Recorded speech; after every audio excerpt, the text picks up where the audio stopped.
Asalaamu calaykum waraxmatullaahi tacaala wabarakaatu daawadayaal kusoo dhawaada muuqaal kale oo cusub. Muuqaalkan maanta waxaan uga hadli doonaa muuqaal ayaad YouTube ka daaranaysaa kadib background aad u dhegeysan kartaa muuqaalka aad daaratay ama videoga aad daaratay. Haddaba sidaa u sameyno midaas waxaan sameyneynaa ama waxaan ku dhex sameyn doonaa browser. YouTube-ka si toos uma tagi doono kadibna muuqaalka ma daari doono nooma noqon doono background. Arrintaas sidaan u sameyno waxaa ku qasbanahay ama waxaa ka gali doona YouTube-ka browserka ayaa iga saacidi doona inaan sidaan sameeyo. YouTube-ka application-ka YouTube-ka originalka ah laguma sameyn doono oo official-ka ah, laakiin every browser oo taleefankaaga kugu jira ayaad soo kacsan kartaa. Aniga waxaa igu jiro waxaan isticmaali doonaa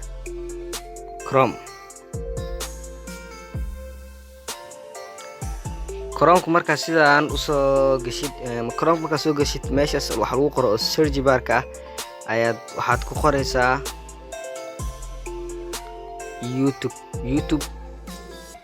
youtube.com. haddaba markaas soo gashid youtube.com aad ku qortid Google sidaan ayaa kusoo bixi doonta. Marka waxaan sameyn doonaa hal step ayaan sameyn doonaa. Step-kaas oo ah inaan ka dhigo desktop site inaan saaro browserkeyga. Haddaba arrintan waxay iga saacideysaa desktop site-ka waa qaab mobilkaaga inaad u isticmaashid qaab computer ama PC-ga. Sameyn doonaa geeskan saddexda dhibcood taabanaa desktop site ayaa saaranaa. Marka aad soo gashid YouTube-ka aad kasoo dhigtid desktop site muuqaal ka mid ah muuqaaladaada ama waxa aad rabtid inaad daawatid ama baleegareysid ayaad ku dhufanaysaa.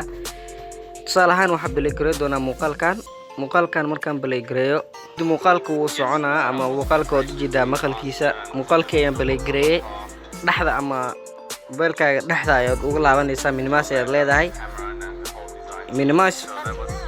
Minimize markaa dhaho the first time muuqaalkaaga waxaa laga yaabaa inuu kaa istaago ama uu ku shaqey waayo. waxaas haddii aad rabtid inaad socodsiisid waxaa notification bar-ka ayaa soo dejinaysaa. Markaan soo dejiyo notification bar-ka muuqaalkeyga waa kaas kor waxaan soo doortay waxa aan baleegareeyay kor ayaad ka arkaysaa.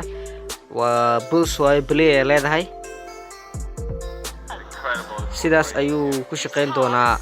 haddaba rabtid inaad wax kale isticmaashid waa sameyn kartaa. haddaad rabtid application kale ayaad ku dhex isticmaali kartaa. haddii aad doontid application kale ayaa ku dhex isticmaali kartaa. muuqaalkii wuu kuu socon doonaa. hataa telefoonka loo gelisidna wuu kuu shaqeyn doonaa. muuqaalka inaad ka faa'iiday like saar la wadaag asxaabtaada. waa inuu muuqaalka